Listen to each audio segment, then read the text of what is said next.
On se retrouve pour les Trazek Beyachad, pour se renforcer ensemble. Je vais vous dire, ce soir, Bezrat Hashem, je vais vous dévoiler des miktsat un petit peu, ce qui se passe dans les coulisses du ciel. Waouh! Et à Kol, tous, Vadaï, bien évidemment, selon la Torah Kedosha, tout selon les textes et ce qu'on a reçu de nos maîtres avec l'aide de Dieu. On sait que le livre de Bereshit, c'est le livre des racines du Ham Israël, puisqu'il y a là-bas la naissance de nos trois patriarches, Avraham, Yitzhak et Yaakov. Et tout ce qui est marqué là-bas, c'est comme une goutte dans la mer par rapport à ce qui s'est passé dans la vie de chacun des trois. J'ai déjà dit et répété cet enseignement. Il y a eu beaucoup de choses qui se sont passées dans les 100 et plus années d'Avraham, 175 ans d'Avraham. Pareil pour Yitzhak, pareil pour Yaakov. C'est vraiment une étendue de prophéties, de miracles. Et la Torah Kedosha a choisi vraiment très peu de textes, d'événements qui se sont passés pour nous dire, comme il est marqué dans la Gemara, dans Megillah, dans Megillah, la Gemara, elle dit Nevoa shenitzrecha ledorot nichteva. Une prophétie qui est nécessaire pour les générations à venir, c'est ça qui a été écrit dans la Torah. Il n'y a pas eu que ça. Il y a eu plein d'autres événements, plein d'autres histoires, plein d'autres miracles. Ce qui a marqué ici dans la Torah, c'est ce qu'on a besoin, nous, aujourd'hui. Alors, un de nos pères, le troisième, c'est Yaakov Avinu. Et vous savez tous qu'il avait un grand frère jumeau. La Torah nous raconte, Vayetar Yitzhak l'Adonai lenochach ishto. Il a prié Yitzhak, le deuxième patriarche, le père de Yaakov, en face de sa femme, qui a Karai, car elle était stérile. Ça veut dire qu'il a prié, pas stam une prière, pas une prière légère.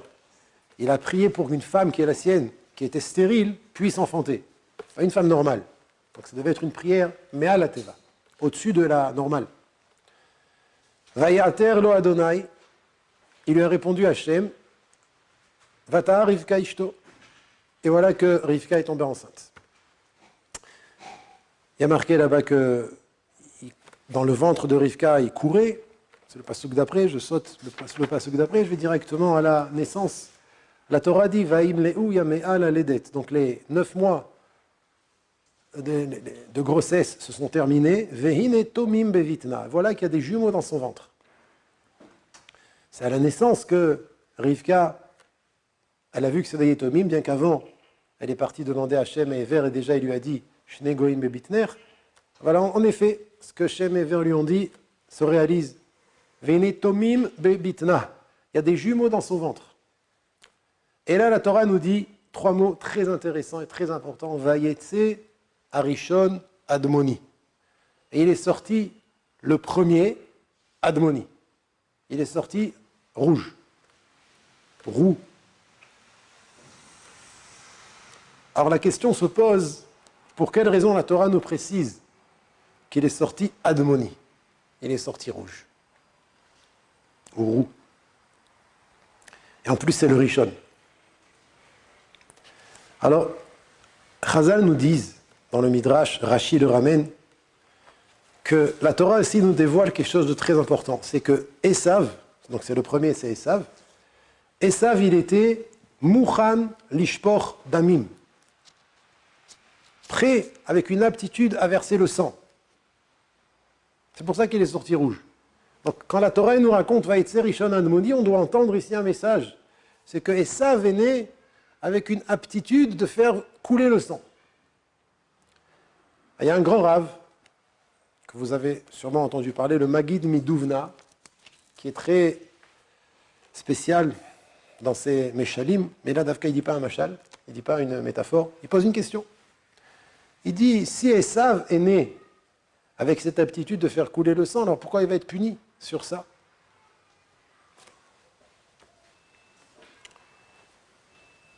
Deuxième question que moi je pose. La Gemara dans Masechet Nida, Daftet Zayin Amudbet, nous dévoile qu'est-ce qui se passe avant la conception d'un enfant. Darish Rabbi Hanina Bar Papa. Oto Malach Amemouné à l'Aérayon. Donc il y a un ange qui est mémouné, qui est responsable de la grossesse d'une femme. Il y a un ange qui est responsable. Kadosh Baruch Hu, il a nommé un ange qui est responsable à la grossesse d'une femme. Lila Shmo. Il s'appelle Lila. Joli, non? Eh bien, lui, Notel Tipa, il prend la goutte, Uma'amida l'ifne akadosh baruch Hu, il amène devant Dieu, Ve'omer lefanav. Et cet ange-là dit avec cette tipa, cette goutte, devant Dieu, Ribono shen olam, maître du monde, tipazo mate et alea. Cette goutte, qu'est-ce qu'elle va devenir? Gibor o chalash. Il sera fort ou faible. Chacham au tipesh, il sera intelligent ou... Pardon? J'évolue, mais... Hein? Simple, bête, imbécile, l'inverse de intelligent. Dites comme vous voulez. Là, en hébreu, c'est tipesh. Ashir ou ani, il sera riche ou il sera pauvre. Alors, la Gemara dit, voilà les questions que l'ange pose à Akadosh Baruch Hu au sujet de chaque être qui va descendre dans ce monde avant la conception.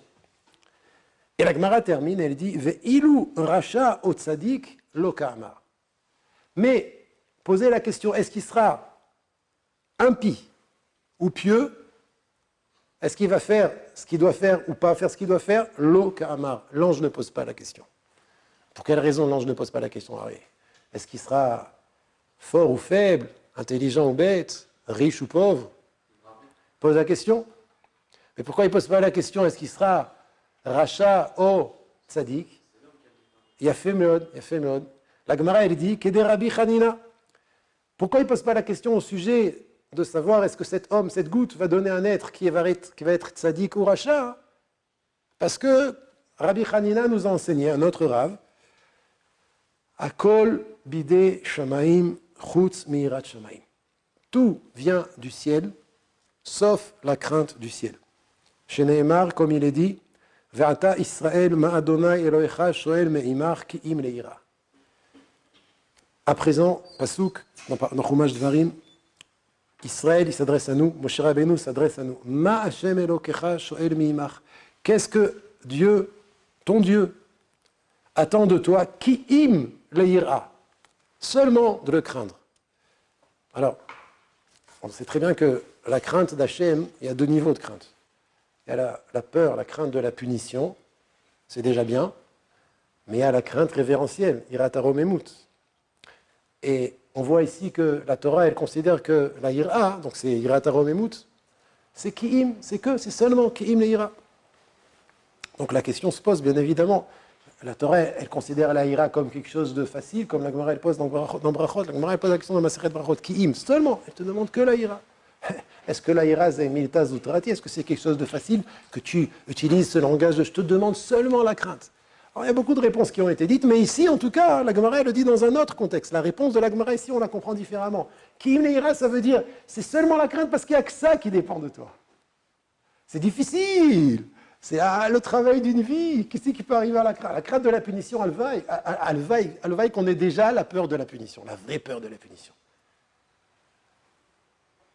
Rabbi Yochanan ben Zakkai, quand il a quitté ce monde avant de mourir, il était sur son lit de mort. Rabbi Yochanan ben Zakkai, un Tana Kadosh, un de nos maîtres les plus grands, les plus gigantesques qu'il n'y a jamais eu. Et ses élèves sont venus se séparer de lui. Et quand il les a vus, il s'est mis à pleurer.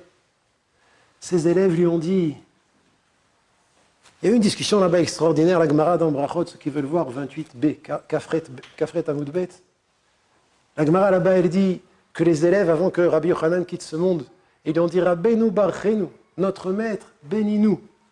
Et il leur a dit Iratson, sheyeh mora shamaim alechem, kemora basar vadam. Iratson, je prie devant Dieu que vous ayez peur d'Hachem comme vous avez peur des hommes. Alors les élèves, ils ont demandé à leur maître Rabbeinu Hatkan, c'est ça la bracha que tu nous donnes. Yirat HaOnesh, qu'on ait Yirat HaOnesh, ou qu'on ait, pas Yirat HaRomemut, puisque tu nous dis qu'on ait peur d'Hachem comme on ait peur des hommes. Rabbi Yochanan ben Zakkai, il leur répond, Alvaï, Tedouche Adam, Adam, over Avera Baseter, Veomer Shelo Irani. Un homme, il est prêt à faire une faute en cachette et il dit pourvu que personne ne me voie. Ça veut dire quoi? Ça veut dire quelquefois un homme, il a honte d'un autre homme. Et il ne va pas faire une faute devant lui. Mais quand il est seul, il sait qu'Hachem le sait. Il sait qu'Hachem le voit. Et malgré tout, il peut faire la faute. C'est ce que Rabbi Yochanan a béni ses élèves. Yehi Ratson, Sheyemora Shamayim Alechem, Kemora Basar Vadam. Yehi Ratson, que vous ayez peur d'Hachem comme vous ayez peur des hommes. Aval Vadek, c'est pas l'idéal. C'est pas ça qu'Hachem attend de nous. Mais c'est comme ça que même des grands comme les élèves de Rabbi Yochanan ben Zakkai, ils ont commencé, ils ont travaillé avec ça. Ils s'imaginaient avant de faire une Avera, je vais faire une Avera maintenant, Chazvé Shalom. Qu'est-ce qui se passe si la porte est sourde et ma Chavruta elle rentre? Je vais la faire l'Avera? Je ne vais pas la faire. Alors je vais imaginer que ma Chavruta elle rentre et je ne ferai pas l'Avera. Il y ratson que vous ayez peur d'Hachem comme vous ayez peur des hommes. Au moins. Yirat HaRomemut, la crainte révérentielle, se sentir toujours devant Hachem. La crainte, c'est pas facile. La Gemara ici, elle explique que quand Moshe, il a dit à Am Israël, Ma Hashem Elokecha shoel meimach, qu'est-ce qu'Hachem attend de toi? Ki im le yira, c'est pour leur dire que sachez qu'il n'y a qu'une chose qui dépend de toi, c'est la crainte d'Hachem. Sinon, Gibor ou Khalash, tu seras fort ou faible, riche ou pauvre, intelligent ou bête, ça a été décrété auparavant. J'ouvre une petite parenthèse, parce que j'aime beaucoup ce qu'il a dit sur cette Gemara, là, le Rav Ben Sion Abba Shaul Zatzal, il avait l'habitude de dire, le pshat c'est comme j'ai dit, le sens c'est comme j'ai expliqué. Le Rav Ben Sion il expliquait que Akol bidei Shamaim chutz mi'irat Shamaim, ça veut dire quoi? Ça veut dire qu'en vérité, tout est décrété, comme je viens de dire, tout est décrété. Ta femme, qui ça sera, combien tu vas avoir d'enfants, la santé, l'argent, tout est décrété. Sauf, il y a une chose qui n'est pas décrétée, c'est la crainte du ciel. Et donc, Manaf Kamina, qu'est-ce que ça veut dire? Qu'est-ce que ça nous apprend? Ça nous apprend que la seule chose sur laquelle Kedai, ça vaut la peine de prier et de s'investir, et qu'Akadosh Baruch Hu, il est prêt à te donner, c'est la crainte du ciel. Entre parenthèses. Akol bidei Shamaim, chutz mi'irat Shamaim. Tout vient d'Hachem, sauf la crainte du ciel. Ça veut dire, tu peux prier pour te marier, tu dois prier pour te marier, et pour tes enfants, et pour la santé, et pour la parnassa, mais tout est décrété d'en haut. Il y a une chose qui n'est pas décrétée, qui dépend de ta tfila, et plus tu vas prier sur ça, plus tu vas en avoir, c'est Yirat Shamayim. Donc, Kedai, ça vaut la peine de prier et de demander à Hachem qui nous donne encore plus de Yirat Shamayim, parce qu'à Kol bidei Shamayim, tout vient d'en haut, sauf la crainte du ciel. La crainte du ciel, ça dépend combien tu la demandes, combien tu pries dessus, combien tu la veux. Je ferme la parenthèse. Je reviens à notre question. J'ai dit que j'avais une deuxième question. Ken, vous vous rappelez? C'est quoi la deuxième question? La première question, c'est celle du Maguid de Douvna. La deuxième question, c'est, ici on voit une chose, dans cette Gemara, que l'ange qui prend la goutte et qui l'amène devant Hachem, il pose la question sur les traits de caractère, sur la richesse, la pauvreté, mais Racha ou Tzadik, Loka Amar. L'ange ne dit pas, dis-moi, est-ce que cet homme va être Racha ou Tzadik, comme il a dit Ruben, parce que Behemet, il y a le libre arbitre. Alors, la deuxième question que je pose après celle du Maguid de Douvna, c'est la mienne. Si Behemet, il y a le libre arbitre, comme la Gemara elle dit ici, que Racha ou Tzadik Loka Amar, on ne décide pas sur une goutte qu'est-ce qu'elle va devenir, s'il va être Racha ou s'il va être Tzadik. Alors pourquoi la Torah elle nous dit que Esav, il est né Vayetze Rishon Admoni, et nos maîtres nous ont expliqué c'est quoi Admoni? Mouchan le shfichut damim, aval Racha ou Tzadik Loka Amar. La Gemara dit qu'on ne décide pas sur quelqu'un à sa naissance s'il va être il va être un Racha ou un Tzadik. Alors comment la Torah elle dit qu'il est né Admoni avec un potentiel de shfichut damim? C'est la deuxième question. Pour répondre à ces deux questions,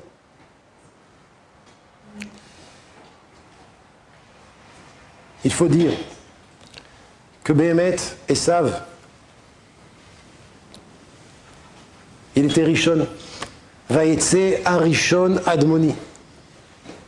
Et un Rishon, tout le monde le sait, qu'il était prévu, il devait servir en tant que Bechor, en tant que premier-né, au Beit HaMikdash.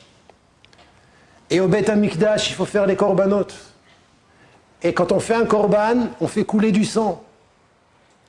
Quand la Torah elle nous dit que Vaïtse Esav, Vaïtse Rishon Admoni, ça veut dire qu'il avait en lui un potentiel de Kedusha extraordinaire. De se servir de ce potentiel de faire couler le sang dans la Kedusha pour les Avodot à Korbanot, parce qu'il était Rishon. Vaïtse Rishon, il est né en premier, le premier-né. Il était réservé, il était destiné à la Avoda du Beit HaMikdash et se servir de ce Admoni là, se servir de ce potentiel de faire couler le sang dans la Kedusha. Mais lui, comme on voit après dans la paracha, Esav a choisi différemment. Il a choisi d'abord de se moquer de la Avoda de la Bechora, de la Avoda du Beit HaMikdash. Il a choisi de vendre la Avoda de la Bechora. Vaïvez Esav et ta Bechora. La Torah nous raconte et nous dit qu'on comprenne bien qu'est-ce qui s'est passé avec Esav. Il a dénigré, il a déshonoré le service du premier-né qui était destiné pour lui au Beit HaMikdash. Vaïmkor le Yaakov et ta Bechora. Il a vendu la Bechora. Pour lui, c'était un plat de lentilles et un bout de pain. C'est ça la Bechora. Ouais, je te la donne, vas-y. Mais la mida de chauffeur d'Amim, elle reste. Tu t'en es pas servi dans le Tov. Bah, elle reste. C'est parti vers d'autres horizons. Al-Khar Becha Tichye. C'est fini maintenant. C'est plus dans la Kedusha. Ça répond aux deux questions. Alors, Behemet, Maguid Midouvna, il a posé la question, pourquoi il va être puni s'il est né Kula Admoni, s'il est né Admoni, s'il est né avec ce potentiel de faire couler le sang en réponse? Mais c'était à lui de choisir. Tu as un potentiel extraordinaire. Tu peux le choisir dans la Kedusha, tu peux le choisir dans la Touma. Tu n'as pas voulu de la Kedusha, comme il y a marqué Vaïvez et Savet Abechora. Alors automatiquement, cette mida de Admoni, elle est en toi. Tu es obligé d'aller être Rotseach. La Gemara qui dit dans ma Sechet Nida qu'on prend la goutte et on ne dit pas Tzadik au Racha. On ne sait pas s'il va être Tzadik ou s'il va être Racha. Behemet, on n'a rien décrété sur la goutte de Esav. C'est lui qui a choisi. D'abord en étant Mevazé et Abechora et après en se servant de cette mida. Donc Vadaï qu'un homme, c'est lui, comme on va voir maintenant, c'est lui qui va choisir sa destinée. Il a des kochot, pour des raisons qu'on ne connaît pas encore, il a des kochot qu'Akadosh Baruch Hu a mis en lui avant sa naissance. Maintenant, c'est à lui d'utiliser ces kochot là. Maintenant, on parle de Admoni, de chauffeur d'Amim. Chacun des kochot extraordinaires. C'est à lui d'investir et de diriger toutes les qualités qu'Akadosh Baruch Hu lui a données dans la Kedusha. Et il sera récompensé sur ça. Et si Chas Veshalom, il utilise son potentiel d'abord en dénigrant la spiritualité, il n'y a que la matérialité qui compte, il n'y a que Olamazé, Rak Olamazé, Virak Ta'avot, alors le Koach qu'Hachem t'a donné, de toute manière tu vas l'utiliser, mais dans le mal. Donc tu seras puni.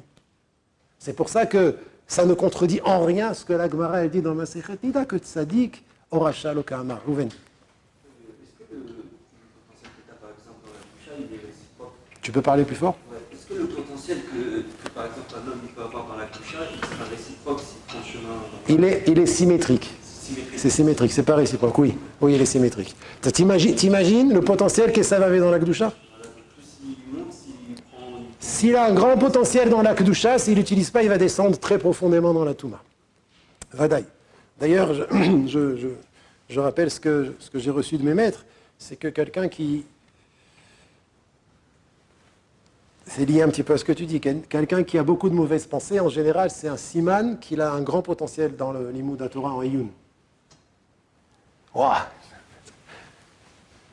Ken, à savoir, Ken, c'est par rapport à ce qu'il a dit, Ruven, Ken. C'est symétrique, exactement ce qu'il dit. Ken. Selon ça, on comprend quelque chose d'extraordinaire à Bota. Il y a une question que beaucoup posent sur le Rambam. Le Rambam dans Yichot Shuvah, Perek Chamishi, 5e Perek, Halacha Aleph. Il dit le Rambam là-bas, le Rambam Mefoursam, qu'il faut entendre, qu'il faut méditer et ruminer. Reshut l'école Adam Netuna. Le choix est donné à toute personne. Im ratza leatot atzmo lederech tova. Si il veut, leatot atzmo, c'est merveilleux. Qu'est-ce que la chon, le Rambam, c'est vraiment la chon zahav. Imratza leatot atzmo lederech tova. Ça veut dire, s'il veut se pencher vers le bon chemin. Qu'est-ce que ça veut dire se pencher vers le bon chemin? S'il veut faire le bien. Et Coco, faire le bien, ça ne dépend pas de toi. Akol zesiata dishmaya. Faire le bien, c'est de l'aide du ciel. Qu'est-ce que toi tu peux faire? Leatot atzmo lederech tova. Approche-toi du bon chemin. Hachem, il va t'y mettre. Mais Rabotai, sans siata dishmaya, on n'y arrive pas. Ce que toi tu peux faire, c'est leatot atzmo. Leatot atzmo, ça veut dire se pencher vers le bien. Faire le bien, mais qui peut faire le bien? Qui peut faire le bien? Vouloir faire le bien, tu peux vouloir. S'approcher, tu peux. Faire le bien, mes foiles, de manière concrète et active, de vouloir faire le bien. De vouloir faire le bien, c'est même, mais de faire le bien, c'est siata dishmaya. Je continue le Rambam. Veliot tzadik, et il veut être tzadik arishut beyado. Il a le choix. Pour le mal aussi, c'est comme ça. S'il veut se pencher vers le mauvais chemin, Veliot Racha, et être Shalom Racha, Harishut Beyado, il a le droit, il peut le faire. Ou chez Katouv Batora, c'est ce qui a marqué dans le pasuk dans Parashat Bereshit. Hen Adam aya kechad mimenu ladat tov vara. Vous entendez ce qu'il dit le Rambam? C'est quoi ce pasuk? Le pasuk dans Bereshit, il dit que Hen Adam, l'homme, il est kechad mimenu, il est comme un d'entre nous, la da'at de connaître le tov et le ra. Qu'est-ce que ça veut dire ça? L'homme, il est comme un d'entre nous, comme les créatures rouchaniot, la da'at tov vara. Il explique le Rambam. Klomar, minze chez l'Adam, cette espèce-là, cette espèce d'homme, aya yachid baolam, il est unique dans le monde. Et il n'y a aucune autre espèce qui lui ressemble. En quoi? Lui-même.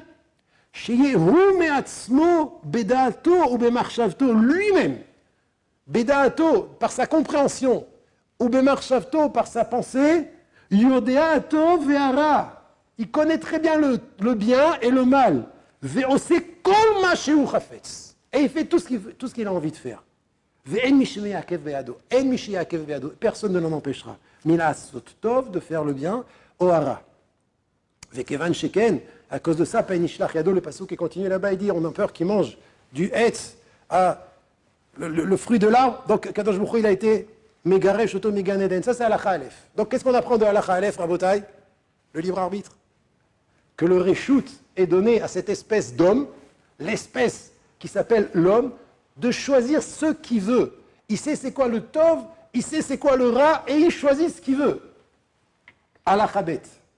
Alors là, le Rambam, il est akif. Il va nous rentrer dedans, là. On est un Rambam. Al ya'avor b'marchavtecha davarze. Que ne rentre pas dans ta tête cette chose. Sheomrim tipshe umot haolam. Que les imbéciles des umot haolam, ils disent Verov golmei bene Israël. Et la majorité des abrutis du Ham Israël. Qu'est-ce qu'ils disent, les abrutis? Qu'est-ce qu'ils disent? Des maîtres, ils le disent, hein. Je connais des gens qui le disent. Shakadosh Baruch Hu gozer al adam mitrilat briato liot tzadik o rasha. Voilà ce qu'ils disent les imbéciles. Shakadosh Baruch Hu, il décide, au début de la création de l'homme, de chacun, d'être tzadik ou rasha. Ils disent ce qu'ils disent. Ceux qui disent ça, c'est des imbéciles. Ein adavar ken, c'est faux. Et la kol Adam, alors là, Rabotai, comme il nous a rentré dedans maintenant il va nous élever très haut. Ra'ou lo liot tzadik ke Moshe Rabbeinu. Non, vous avez bien entendu, hein. Vous avez bien entendu. Je répète la phrase. Et la kol Adam, chaque homme, ra'ou lo, il peut, liot tzadik, être juste, ke Moshe Rabbeinu.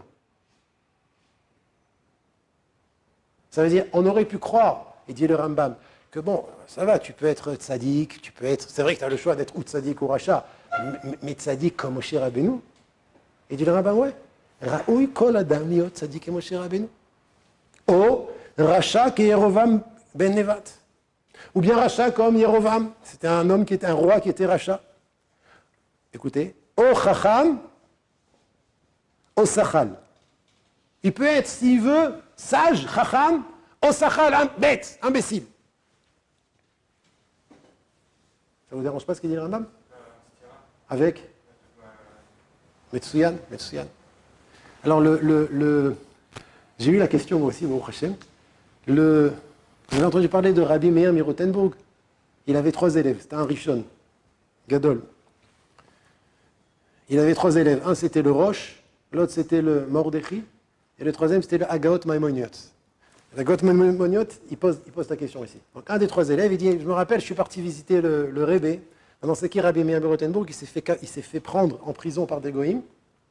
Il est resté là-bas 7 ans, dans une tour, et il est mort. Il voulait le libérer, il a dit surtout pas, vous me libérez, pas du tout, parce que libérer des otages, c'est une des takanotes que Chachamim, ils ont fait pour pas que les goïms s'habituent à nous voler. Donc il a voulu respecter la halakha de ne pas libérer des otages si c'est un prix beaucoup plus haut de ce que ça vaut. Et donc il a dit, laissez-moi, Bémet, il est mort comme ça, en étant Mekayem les divrei de Chachamim. En tout cas, le Hagot, Maimoniot, un des 3 élèves, raconte qu'un jour il est parti dans la tour, dans la prison, visiter son maître, et il lui a posé la question. Alors je vais vous dire ce que moi j'ai répondu comme question, et Baruch Hashem, j'ai vu que c'était la 2e réponse que Rabbi Meir a donnée à son élève. Il a donné 2 réponses. Donc d'abord, j'explique la question. Comment le Rambam, je redis la question, comment le Rambam il dit que tout homme peut être tzaddik comme Moshe Rabbeinu? Ça je l'entends. Ou Racha comme Yerovam. J'entends, il peut être tzaddik comme le plus grand des tzaddikim, ou Racha comme le plus grand des Rechaim. Mais après il dit O chacham, o sachal. Il peut être, l'homme, s'il veut, il peut être intelligent ou bête. Mais la Gemara dans Masechet Nida, elle a dit, c'est la question que Eitan vient de poser, et que tout le monde pose, j'espère. Mais la Gemara dans Nida, elle a dit que l'ange, qui est mémouné, qui est responsable sur la grossesse, prend chaque goutte et va devant Akadosh Baruch Hu, lui dit Ribono shel olam, tipazo matea alea. Qu'est-ce qu'elle va devenir cette goutte? Chacham ou tipesh? Ashir ou ani? Gibor ou chalash? Ça, c'est les questions que le Malach pose, machma, que c'est des choses qui dépendent du décret divin. Et il n'y a qu'une chose qui ne dépend pas du décret divin, c'est Racha ou Tzadik. Racha ou Tzadik, c'est toi qui décides. Aval toutes les autres choses, c'est Begzerat Melech. Alors si c'est comme ça, comment le Rambam Akadosh, il nous dit ici que tout homme peut être Tzadik, comme Moshe Rabbeinu, et peut être Chacham? Non, non, Chacham c'est décidé, Chacham c'est décrété. Tu veux lui dire quelque chose, Rouven? C'est quoi la différence sémantique entre Tipesh et Sachal? Excellente question. Parce que ouais, Fémod. Il utilise le mot de la Gemara, il utilise Chacham, mais pour son inverse, il dit pas Tipesh, il dit Sachal, Ot Sheila Metsuyenet. Excellente question.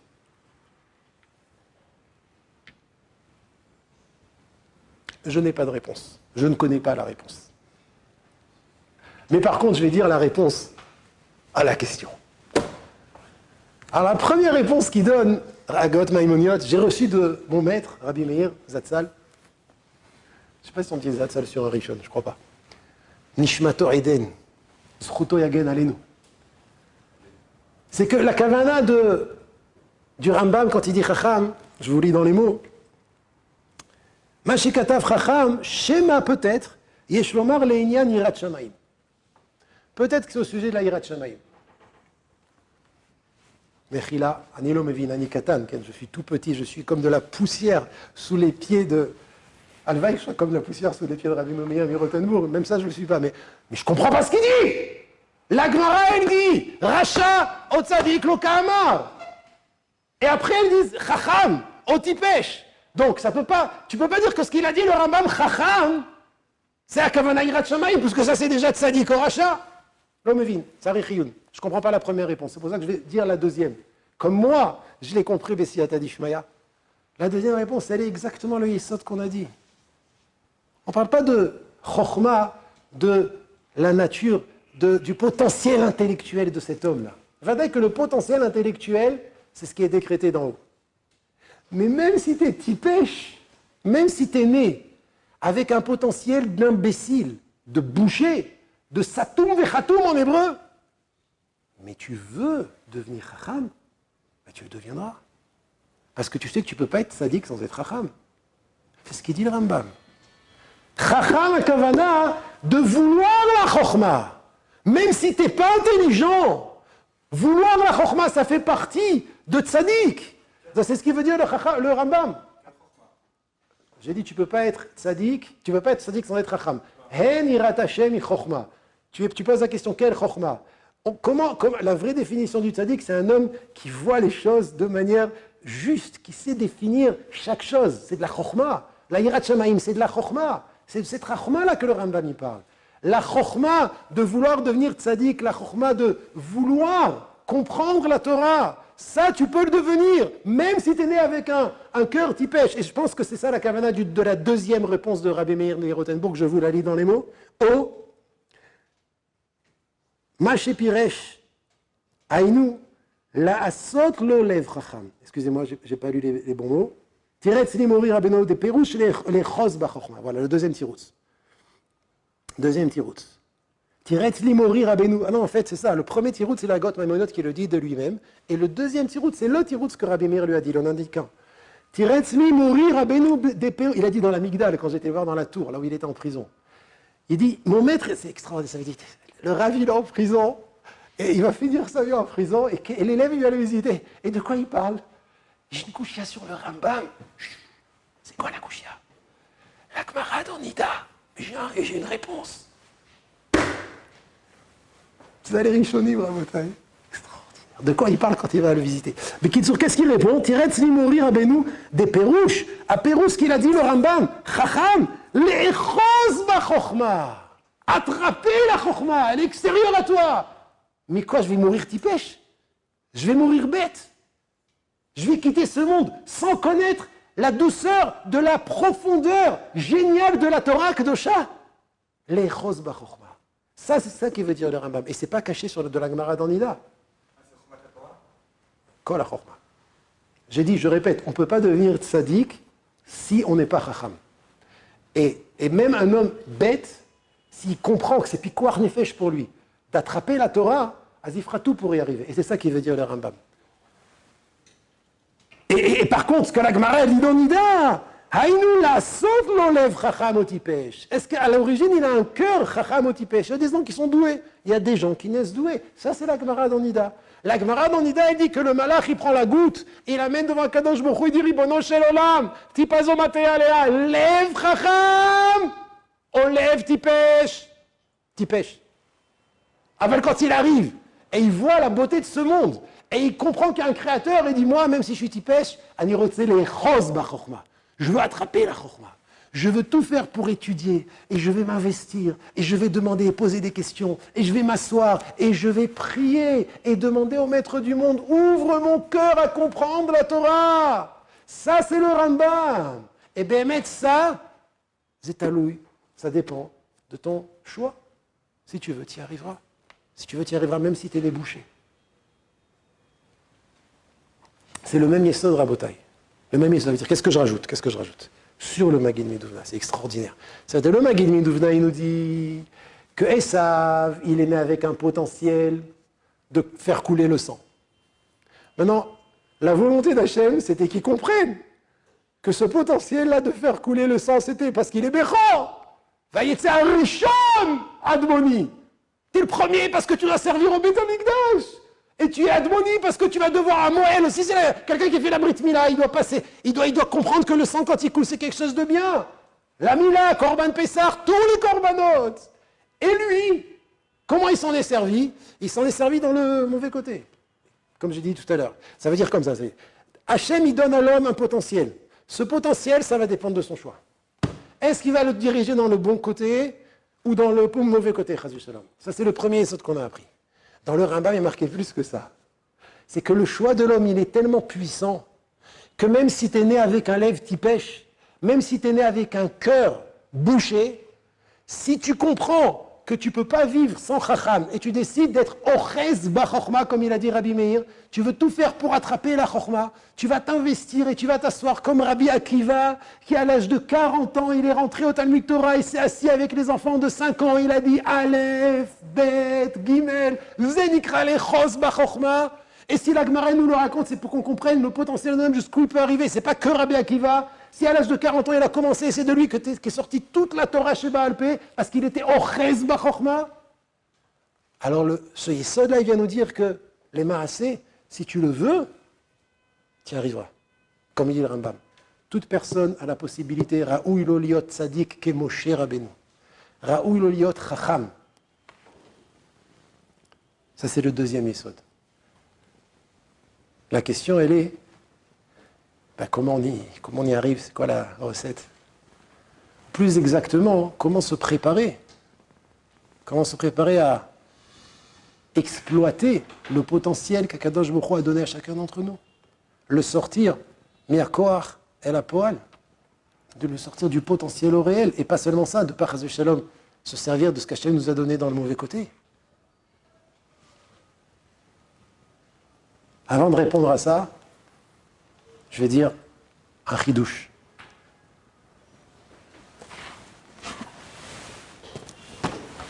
Dans la paracha qu'on a lue il y a quelques Shabbatot, il y a un passouk, Rabotai, quand j'étais au début, dans mes premières années, quand je lisais ce passouk, je ne le comprenais pas. Je pense que vous allez comprendre pourquoi je ne le comprenais pas. En parachat de Vayera, Perek Raf Aleph, passouk Raf, 21-20. Le passouk, il dit que lorsque Ishmaël il est né, c'est pas moi, je vous promets, c'est pas moi, c'est la Torah. Vayehi Elohim et Anahar. Voici que Dieu était avec le jeune homme. Vaïgdal, il a grandi. Vayeshev Bamidbar, il s'est assis dans le désert. Vaïrove Kachat. Et il est devenu tireur d'arc. Maintenant, tireur d'arc, c'était pas dans les stands, c'était pas la kermesse de l'école. Vous savez comment ce qui est. On parle d'Ishmaël. Avant, il était dans le désert. Il était Mélastem et Tabiriot, ça veut dire il tuait les gens. Alors je me suis posé la question, pourquoi il y a marqué au début Vaïe Elohim et Anar? Hachem était avec le jeune homme, Vaïgdal, en plus il a grandi, donc on comprend que c'est Hachem qui l'a fait grandir. Et il est devenu Ishmaël. Vous savez c'est quoi Ishmaël, non? mais alors pourquoi il y a marqué Vaïe Elohim et Anar? Hachem était avec le jeune homme. Il y a marqué ici, Rabotai, un phénomène très important. Il n'existe pas un moment dans la vie de l'homme où Hachem ne lui donne pas une siyata d'Ishmaya avec abondance, une aide du ciel avec abondance. Akadosh Baruch Hu déverse sur chacun d'entre nous, à plusieurs moments de notre vie, et à des moments décisifs, ce qu'on appelle en hébreu la siyata d'Ishmaya, l'aide du ciel. Et quand on a l'aide du ciel, on peut arriver à tout. On arrive à tout. C'est ce que la Torah ici, elle nous dit. Vaïhi Elohim et Anahar Vaïgdal. Ça veut dire, tu veux comprendre comment ça se fait qu'Ishmaël est arrivé à ce qu'il est arrivé? Parce qu'Hachem était avec lui. Maintenant, le problème c'est quoi? C'est que Ishmaël, comme Esav d'ailleurs, il n'était pas apte à orienter cette siyata d'Ishmaya dans le bon kivoun. Et ce que la Torah nous dit, Vaïgdal, il a grandi, et il est devenu Rové Kachat, il est devenu tireur de flèches. Ouais, c'était des flèches à l'époque, parce qu'il n'y avait pas encore les Tilim. Mais tout a commencé rak besiata d'Ishmaïa. Et le problème, c'est que Ishmaël, comme il ne connaissait pas le Rambam, il ne savait pas que chacun d'entre nous peut devenir comme Moshe Rabbeinu, ou plus exactement, lui aussi comme Esav. Il était mévasé à Ruchniout, puisque Sarah Imenu, elle a compris que si on ne renvoie pas Ishmaël, c'est dangereux même pour Yitzhak. Garesh bena amazot vet bena. C'est Khatichat. Ishmaël, c'était Péré Adam. C'était pas Adam Péré, tout le monde connaît. C'était pas un homme sauvage, c'était Péré Adam. Péré, ça veut dire c'est un sauvage déguisé en homme. Sarah, elle a dit à Abraham, celui-là, je ne sais pas d'où il sort, mais Garesh, renvoie-le. Donc on a dit que c'était un homme Péré qui pensait qu'à une chose, pas que Olamazé, c'était aussi Rové Kachat. Et donc la Torah ici, elle nous dévoile qu'en vérité, toute cette Hatzlacha, il a eu parce que Vaïe Elohim et Adam. Vaïe Elohim et Anar, Vaïgdal. La siyata du Shmeah qu'il a eu. Seulement lui, il n'a pas su l'orienter du bon côté. Donc je reviens à la question que j'ai posée tout à l'heure. Comment se préparer à ça? Comment arriver à exploiter la siyata du Shmeah qu'Hachem déverse sur chacun d'entre nous? Parce que sur chacun d'entre nous, il y a de la siyata du Shmeah. La réponse, elle est dans les Tehillim. Il est marqué dans Tehillim, un Tehillim que tout le monde connaît. Torah Hashem temima, meshivat nafesh. Edut Hashem neemana markimat peti. La Torah d'Hashem, elle est temima. C'est quoi temima? Parfaite. Meshivat nafesh. Traduction littérale, elle ramène l'âme à la vie. La vraie vie. La Torah Hashem, elle est parfaite, ça veut dire que celui qui s'y adonne, celui qui l'étudie, ça le dirige. Mais Shivat Nafesh, ça dirige son nefesh dans la vie. Edut Hashem Neemana, la parole, le témoignage de Dieu qui est la Torah, Neemana, elle est fidèle. Markimat Peti, elle peut rendre sages les imbéciles. Ça vous rappelle quelque chose? Pikoudé Hashem Yesharim, les enseignements, les préceptes d'Hachem sont droits. Mais Samchei Lev, réjouissent le cœur. Mitzvat Hachem bara, la mitzvah, les ordres d'Hachem sont purs, mais Irat Enaim, éclaire les yeux. Qu'est-ce qu'il y a marqué là? Qu'est-ce qu'il y a marqué dans Tehillim? Il y a marqué que quelqu'un qui s'adonne à la Torah, ça le met obligatoirement dans la bonne direction. Moi je dis la Torah c'est un shochad. La Torah Kedosha c'est un pot de vin pour faire le bien. Ah moi je ne prends pas de pot de vin là. Non, moi non, c'est assourd. L'otikar shochad. Tu fais ce que tu veux, mais Hachem il te demande. Hachem il te dit, c'est grâce à la beauté de la Torah, grâce à la puissance de la Torah, grâce à la force de la Torah, que tu vas pouvoir exploiter les potentiels qu'Akadosh Baruch Hu t'a donné à ta naissance. À ta naissance, comme on a vu avec Esav. Après, au moment de ta vie, Akadosh Baruch Hu, va Elohim et Tanahar, même dans la vie, tu reçois de la Siyata d'Ishmaïa. Mais comment je vais faire pour exploiter et diriger cette Siyata d'Ishmaïa dans de bons horizons, vers de bons horizons? C'est la Torah. Quand l'homme il étudie la Torah, alors Torah Tachem Ne'emana Markimat Peti, elle donne la sagesse à celui qui est imbécile, qui ne voit pas. Mais Irat Enaim, la Torah elle éclaire les yeux. La Kedusha de la Torah, en se collant à la Torah, en méditant la Torah, ça éclaire les yeux. Et ça permet à l'homme de prendre les cadeaux qu'Hachem a fait avec lui et de faire le bien. La Torah, Bichlal, de manière générale, être affairé à l'étude de la Torah de manière générale et l'étude du Moussar Bifrat. Étudier le Moussar, quand je dis Moussar, c'est aussi Chassidut Rabotai, c'est pas que du Moussar. Okay?